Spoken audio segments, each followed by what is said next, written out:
नमस्कार, आदाब, सलाम, सत श्री अकाल और साइंस जिंदाबाद मेरे डोबा बॉय आर्मी के दोस्तों और दोस्तनियों। आज का वीडियो आपको डार्विन की थ्योरी की बंदर से इंसान बने थे उस थ्योरी का जीता जागता सबूत देगा। आज हम जिस बच्चे के बारे में बात करेंगे वो 30 साल का बूढ़ा नौजवान उन दो बूढ़े युवाओं का लटकता हुआ वो दोस्त है जो खुद को गालिब हारिस के खिलाफ गब्बर मानता है, गब्बर सिंह मानता है। लेकिन बी ग्रेड मूवी के किसी सस्ते आर्टिस्ट की इस साइड आर्टिस्ट को यह पता नहीं है कि इसकी औकात संघर्ष मूवी के लज्जा पांडे जितनी ही है। तो आए डोबा बॉय आर्मी के मेरे जागे हुए समझदार नौजवानों, आज आपको मिलाते हैं नल्ले कंजर से। इससे पहले डिस्क्लेमर, तो इस वीडियो का किसी भी ऑफिशियल यूट्यूब चैनल से कोई भी लेना देना नहीं है। अगर इस वीडियो का संबंध किसी बंदर जैसी शक्ल के नौजवान से मिलता है तो ये मात्र संयोग ही समझा जाएगा। अगर देखिए ना, एन का मतलब नल्ला और के का मतलब कंजर, ये मात्र संयोग ही तो है। ये डोबा बॉय की कोई होशियारी या चालाकी नहीं है। तो आइए मिलते हैं नल्ले कंजर से।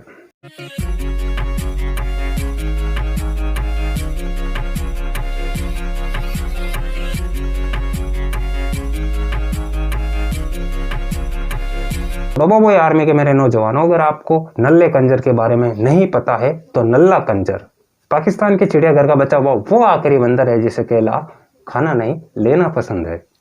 नल्ला कंजर इतना टैलेंटेड आदमी है कि ये अगर किसी आईएसआईएस या आईएसआई जैसी टेररिस्ट ऑर्गेनाइजेशन में अपने चाचा मामा ताया की जान पहचान लगाकर वहां ज्वाइन भी कर लेता है तो इसके टैलेंट को देखते हुए इससे सुसाइड बॉम्बिंग नहीं करवाई जाएगी, बल्कि वहां पर जिहादियों के कच्चे बनियान इनसे धुलवाए जाएंगे, इनसे गोली की जगह झाड़ू चलवाया जाएगा।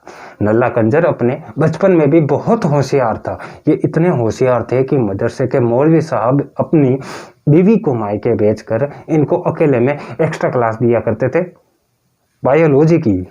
नल्ला कंजर अपने मोहल्ले में बहुत ही फेमस है। नल्ला कंजर अपने मोहल्ले में इतना फेमस है कि मोहल्ले की बकरियां भी इसको देखकर जानू आज नहीं आज मेरे पीरियड्स हैं कहकर इससे मुंह फेर लेती हैं।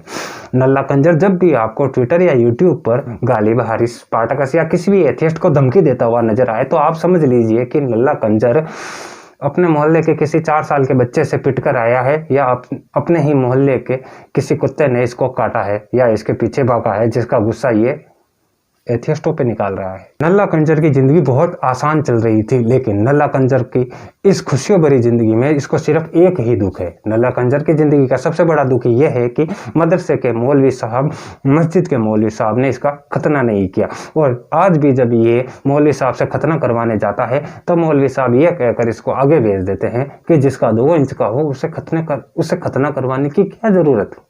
नल्ला कंजर के अगर प्रोफेशन की बात की जाए तो नल्ला कंजर खुद को बावर्ची यानी शेफ कहते हैं। हालांकि नल्ले कंजर को इसके ढाबे के मालिक ने यह नहीं बताया कि झाड़ू पोछा करना और बर्तनों की साफ सफाई करना ये काम बावर्ची के नहीं होते हैं। नल्ला कंजर आज भी डार्विन की थ्योरी को नहीं मानता है, क्योंकि नल्ला कंजर ये कहता है कि मैं जब भी आईना देखता हूँ या मैं अपना सेल्फी कैमरा ऑन करता हूँ तो मुझे उसके अंदर एक बंदर नजर आ जाता है। और डार्विन ने तो ये कहा था कि सारे बंदर इंसान बन गए। नल्ला कंजर कहता है कि हारिस और गालिब ने उसे मरवाने की कोशिश की है। नल्ला कंजर ये कहता है कि हारिस और गालिब उसे मारने की धमकियां देते हैं, लेकिन मैं नल्ला कंजर को ये बता दूं कि हारिस और गालिब दोनों स्ट्रेट गाय हैं।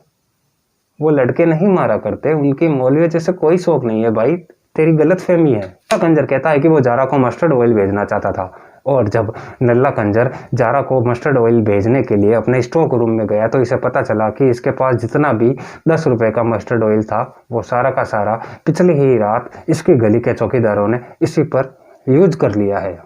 इसीलिए नल्ला कंजर की चाल भी आज बिगड़ी है। नल्ला कंजर बहुत जुगाड़ू आदमी है। नल्ला कंजर इतना जुगाड़ू आदमी है कि जब भी सालन के साथ इसको रोटी खानी होती है, नान खानी होती है, तो ये किचन में नहीं जाता, ये अपने घर में नान नहीं बनाता, बल्कि अपने ही मोहल्ले के करीम चाचा इसको नान और रोटी दे दिया करते हैं। हालांकि रोटी लेते वक्त इसके घुटने छिले हुए होते हैं और इसकी कमर थोड़ी झुकी झुकी सी लगती है और कमर में दर्द भी बहुत रहता है। नल्ला कंजर कहता है कि वो इस्लाम के लिए लड़ेगा, वो इस्लाम के लिए कुछ भी करने को तैयार है, वो इस्लाम के लिए किसी से भी लड़ सकता है। हालांकि सूत्रों से ये पता चला है कि नल्ला कंजर अपने घर में अपने छोटे भाई से ही एक वक्त की रोटी के लिए अक्सर पिट जाता है। इसीलिए तो करीम चाचा इसको देते हैं, भाई रोटी रोटी। इसीलिए तो करीम चाचा नल्ला कंजर को रोटी देते हैं। हालांकि रोटी लेते वक्त इसके कमर में बहुत ज़्यादा दर्द रहता है। जब भी नल्ला कंजर को डायरिया होता है या इसे दस्त लगी हुई होती है तो अक्सर इसे भूखा ही सोना पड़ता है, क्योंकि तब करीम चाचा इसको अपने नज़दीक भी नहीं आने देते। अगर आपको नहीं पता तो नल्ला कंजर यूएई में रहता था। वहाँ पर यह सेको के बड़े बड़े लिया करता था, बड़े बड़े प्रोजेक्ट, भाई सेको के बड़े बड़े प्रोजेक्ट लिया करता था। और जब इसका बड़ा हो गया तो ये पाकिस्तान वापस आ गया। अरे इसका दिल बड़ा हो गया भाई, इसलिए पाकिस्तान की सेवा करने के लिए वापस पाकिस्तान आ गया। यहाँ आकर ये अक्सर करीम चाचा, मदरसे के मौलवी साहब, मस्जिद के मौलवी साहब, गली के चौकीदार और गली के कुछ अफीमचियों, चर्सियों, इन सब की सेवा करता है। हाँ तो नल्ले कंजर साहब, आप जैसे झूठ बोल बोल कर इस्लाम बचा रहे हैं, इससे इस्लाम बचेगा या नहीं बचेगा, लेकिन आपकी बिल्कुल नहीं बचेगी भाई इज्जत। और आपको कोई नहीं देगा भाई सपोर्ट, और आपकी जो है वो बड़ी हो जाएगी भाई परेशानी, और इससे आपको लाइलाज बीमारी भी हो सकती है, टेंशन की। तो नल्ले, इस लाइन में जो जो तूने सोचा है मैं वही बोलना चाहता था, लेकिन तुझे पता है ना 18+ का चक्कर, यूट्यूब, इसका मसला। तो भाई बड़ा हो जा, और अगर पैसे कमाने हैं तो खुला बोल कि मुझे पैसे दो, मेरी नौकरी नहीं है, यूएई में मेरी नौकरी चली गई है क्योंकि हारिस ने मेरी रिपोर्ट कर दी थी। तो मैं तो हारिस का कुछ नहीं उखाड़ पाया, लेकिन हारिस ने मेरा बहुत कुछ उखाड़ लिया है, इसलिए मुझे पैसों की ज़रूरत है। खुला बोल, यूट्यूब के लोग तुझे क्या पता पैसे दे भी दे, क्योंकि पाकिस्तान को अक्सर ही आदत है भीख मांगने की। तो भाई बड़ा हो जा और गालिब हारिस और इस्लाम का रोना बंद कर दे। और अब जा, तुझे करीम चाचा बुला रहे हैं, रोटी ठंडी हो रही है ना भाई।